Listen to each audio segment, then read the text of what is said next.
สวัสดีครับ ก็เรามาตามต่อสูตรนี้กันนะครับสูตรนี้ก็จะเป็นสูตรใหม่ครับจะย้อนไปดูตั้งแต่งวดที่5215ตรงนี้ครับวิธีใช้ของเราก็จะใช้หลักร้อยครับหลักร้อยตัวนี้3ครั้งบวกหลักหน่วย3ครั้งและการบวก1คงที่นะครับสูตรนี้ก็จะมีเลขคงที่3ข้างก็จะได้3 ข้างก็ได้3บวก1ก็จะได้4ครับเพิ่มอีกตัวได้5ก็จะมีแค่2ตัวครับก็งวดถัดไปก็ใช้หลักร้อย2ข้างได้6 3ข้างได้6 5บวก6ก็จะได้1บวก1คงที่ก็จะได้2และ3ก็งวดทับปลายใช้3ข้างได้2ข้าง3ข้างได้6บวก4ก็จะได้0ไปบวก1คงที่ก็จะได้1ก็เพิ่มอีกตัวได้2อย่างนี้ก็งวดทับปลายก็ใช้หลักร้อยคือ1 3ข้างก็จะได้3 3ข้างก็ได้1บวก3ได้4ไปบวก1คงที่ได้5ก็เพิ่มอีกตัวได้6ดูดีๆครับก็จะไล่ตานะก็งวดนี้3ข้างได้2 3ข้างก็ได้2บวก1คงที่ได้3ครับเพิ่มตัวได้4งวดทับปลาย3ข้างก็จะได้3ข้างได้2บวก3ได้5ใช่ไหม2บวก3ได้5บวก1คงที่ก็จะได้6ใช่ครับเพิ่มตัวได้7ก็งวดทับไป3ข้างได้8 3ข้างได้4บวก1ได้5บวก1คงที่ก็จะได้6เพิ่มอีกตัวได้7ก็งวดที่8นะครับ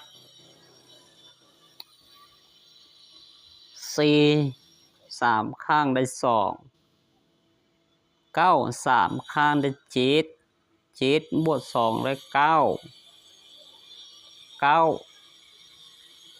บวก1คงที่ก็จะได้0ก็เพิ่มอีกตัวก็จะได้1ก็งวดละสุกวันนี้ครับหลักร้อยคือ6ตัวนี้3 6 18ได้8ก็3 6 18ก็ได้8บวก8ได้6ไปบวก1คงที่ตัวนี้ก็จะได้7เดินหน้าอีไป1แต้มก็จะได้8ในเมื่อเราได้อย่างนี้นะครับเราก็จะมาหาตัวจับคู่ครับซึ่งตัวจับคู่เราก็จะใช้ตัวนี้นะ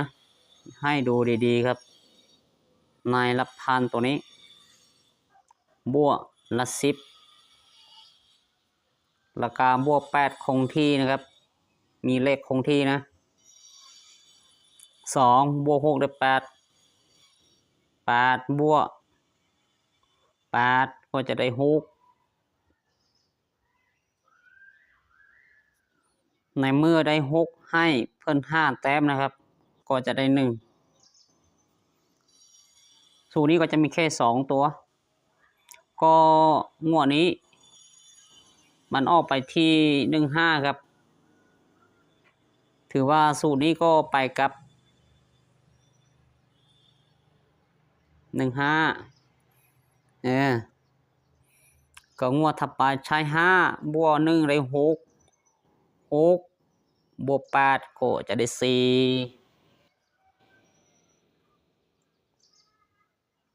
เพิ่ม5แต้มก็จะได้9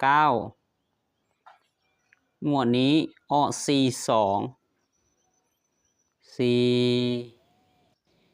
แล้วก็2งวดถัดไปก็ใช้หลักพันคือ9บวก4ได้3ไปบวก8คงที่ได้1เพิ่น5ใช่ไหมเพิ่น5ก็ได้6งวดนี้เข้าล่างครับ11ครับถือว่าสูตรนี้ก็จะเป็นบนล่างและไปกลับด้วยนะครับก็งวดทับปลายก็ใช้หลักพันคือ1บวก7ได้8บวก8คงที่ได้6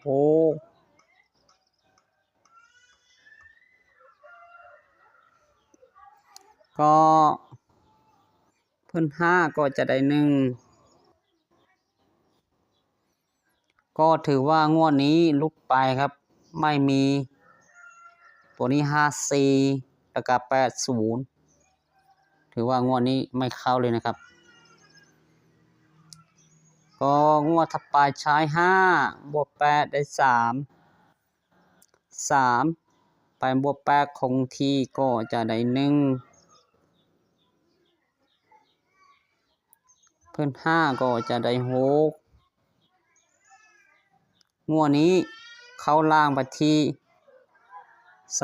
31เข้าบนไปที่64โอ้โหงวดนี้ได้4ตัวเต็มๆนะครับสูตรนี้ก็ลองดูนะครับงวดถัดไปก็ใช้3บวก6ได้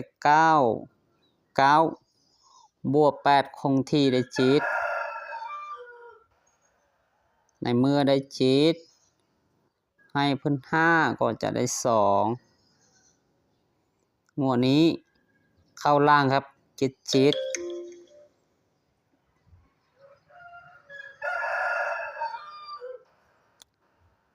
บนมีแค่เลข2ถ้าเราเพิ่มอีกตัวครับตัวนี้เป็น8ก็จะ28แต่ในที่นี้เราก็จะไม่เพิ่มนะก็งวดถัดไปก็ใช้7บวก2ได้9ไปบวก8คงที่ก็ได้7 2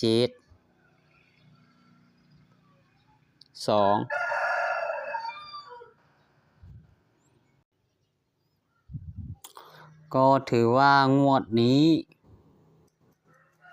มันออกไปที่59ใช่ไหม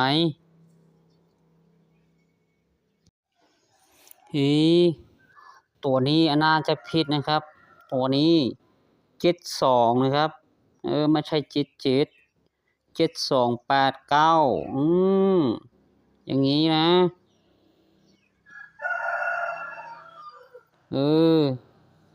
7289นะถ้าเราเอาอย่างนี้มันก็ไม่ถูกนะก็คำนวณไม่ครับชุดนี้ไม่ใช่6เลข7นะครับตัวนี้นะให้ดูตัวนี้ก่อน5ละ10ก่อนนะครับละ10 3ครั้งใช่ไหมตัวนี้3ครั้งละ100 3ครั้ง2 3 6ได้6นะแล้วก็9 3 9 27ได้7บวก6ก็จะได้3อย่างนี้นะ3และ4นะครับก็ต้องอย่างนี้ครับก็ ตัวจับคู่เราใช้หลักพันบวกหลัก10หลักพันคือ7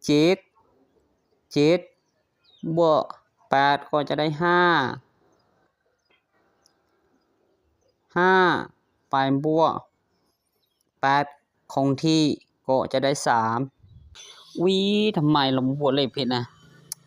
ตัวนี้ไม่ใช่3ครับตัวนี้นะ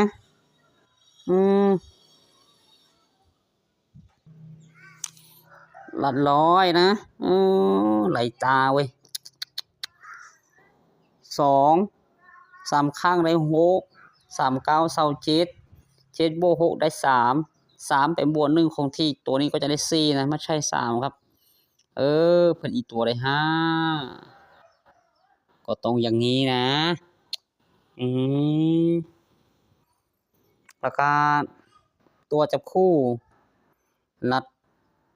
พันบวกละ10พันคือ7บวก8ได้5บวก8คงที่ได้3ตรงอย่างนี้ในเมื่อได้5ตัวนี้เราเพิ่มเท่าไหร่นะก็เพิ่ม5ก็จะได้8อย่างนี้นะก็งวดทับปลายมันออก84ครับลงล่างงวดนี้และงวดนี้ครับมาแค่ตัวชนนะไม่ใช่77นะครับออกไปที่7289แล้วก็งวดนี้ก็จะเป็นงวดที่8ตัวนี้น่าจะทื่อละมั้งใช่ทื่อเลยครับก็ตัวจับคู่หลักพันบวกละ10พันคือ8บวก5ได้3ไปบวก8คงที่ได้1ครับ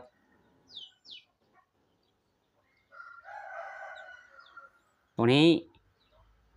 เพิ่ม5ใช่ไหมเพิ่ม5ก็จะได้6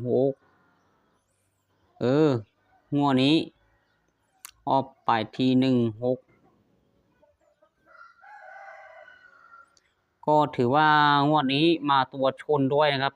1ตัวนี้เรามองไปที่ตัวนี้ครับก็เหมือนกันนะครับแรกตัวนี้นะ3งวด3งวดติดตัวชนมาประกางวดล่าสุดวันนี้ก็ใช้ละพันคือ1บวก2ได้3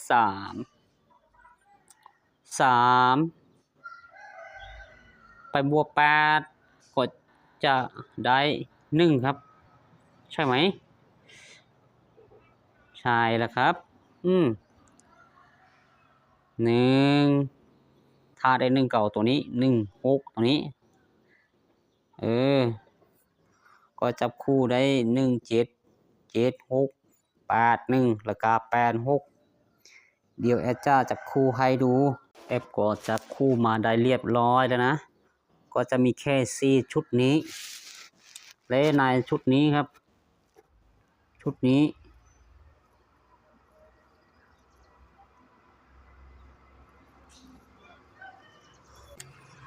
เราจะเน้นบนล่างครับบนล่าง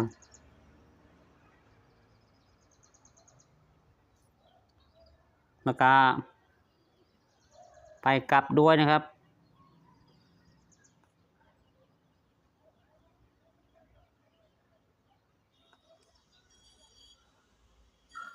ครับคลิปนี้ก็จะมีประมาณนี้ครับรอแอดจะมาสรุปอีกทีครับ